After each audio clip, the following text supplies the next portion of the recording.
नमस्कार, मैं मोहम्मद आसिफ और आप देख रहे हैं एसपी 9 न्यूज। चुनावी रणनीतिकार प्रशांत किशोर ने एक ऐसा फॉर्मूला तैयार किया है जिससे मोदी सरकार को हराया जा सकता है। सवाल हैरान करने वाला है, चौंकाने वाला है, लेकिन आपको चौंकने की जरूरत इसलिए नहीं है कि जो हाल विपक्ष का इस वक्त है, बेफिक्र रहिए, मोदी को कोई भी हरा नहीं सकता। अब आप सोच रहे होंगे कि ऐसा मैं कैसे क्यों कह रहा हूं। तो चलिए दोनों सवाल के जवाब को इस वीडियो में तलाशने की कोशिश करते हैं और आपको बारीकी से समझाने की कोशिश करते हैं कि प्रशांत किशोर का जो फॉर्मूला है, क्या वाकई में उससे मोदी सरकार को हटाया जा सकता है? क्या ये पॉसिबल है? मेरा जो सवाल है कि विपक्ष के जो हाल हैं, वो जो रवैये हैं, वो वाकई में बीजेपी को हराना मुश्किल है वाकई में। इन दोनों सवाल को समझते हैं। पहले प्रशांत किशोर को समझते हैं कि उन्होंने क्या कहा और क्यों कहा। देखिए, चुनावी रणनीतिकार प्रशांत किशोर कभी भविष्यवाणी कर बीजेपी का तारीफ भी करते हैं, तो बीजेपी की बखरियां भी उधेड़ते हैं, उन पे सवाल भी खड़े करते हैं।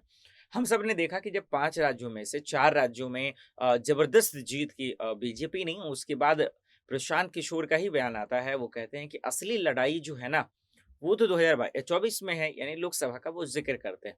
उसके बाद खबरें आती हैं कि वो कांग्रेस में शामिल हो सकते हैं, या फिर बतौर जो है मेंटोर काम कर सकते हैं, मतलब तमाम चीज़ें। ऐसा कुछ हुआ भी नहीं। सोनिया गांधी का ऑफर उन्होंने ठुकरा दिया। उसके बाद उन्होंने ज़िक्र किया बिहार से फिर वो अपने आप को पार्टी बनाएँगे वगैरह-वगैरह, दिस दैट।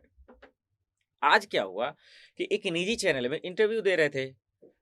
एंकर ने उनसे सवाल पूछा कि प्रशांत किशोर जी, ये बताइए कि क्या मोदी सरकार या बीजेपी को हराना वाक़ई में मुश्किल हो गया है क्या?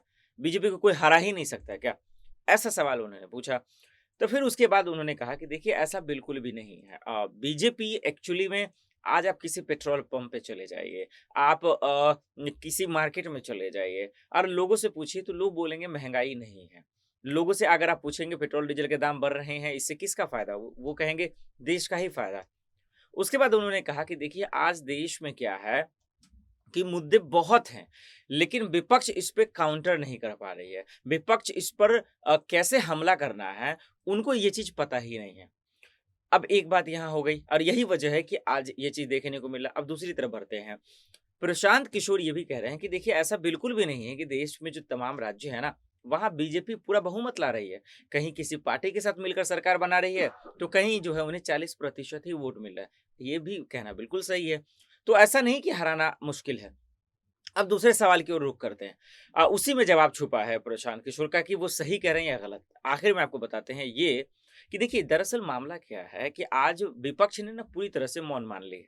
ये बात विपक्ष के नेता ही खुलकर बोलते नजर आए हैं और ये हकीकत भी है और यही वजह है कि बीजेपी को हराना मुश्किल है।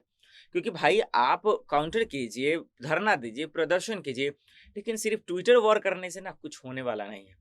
तो वाक़ई में बीजेपी को हराना तब तक मुश्किल है जब तक ये तमाम विपक्ष के नेता ग्राउंड पे नहीं उतर जाएँगे। नहीं तो बीजेपी ऐसे राज करती रहेगी। तो ये कहना कि बिल्कुल क्या मुश्किल है? बिल्कुल मुश्किल है तब तक जब तक विपक्ष जो है ग्राउंड पर उतरकर इन लोगों को के मुद्दे पर जो है हमला नहीं करती है। और ये बिल्कुल प्रशांत किशोर जो कह रहे हैं वो बिल्कुल सही कह रहे हैं। चलिए, आज के लिए इतना ही। बाकी खबरों के लिए देखते रहें आप एसपी 9 न्यूज़। नमस्कार।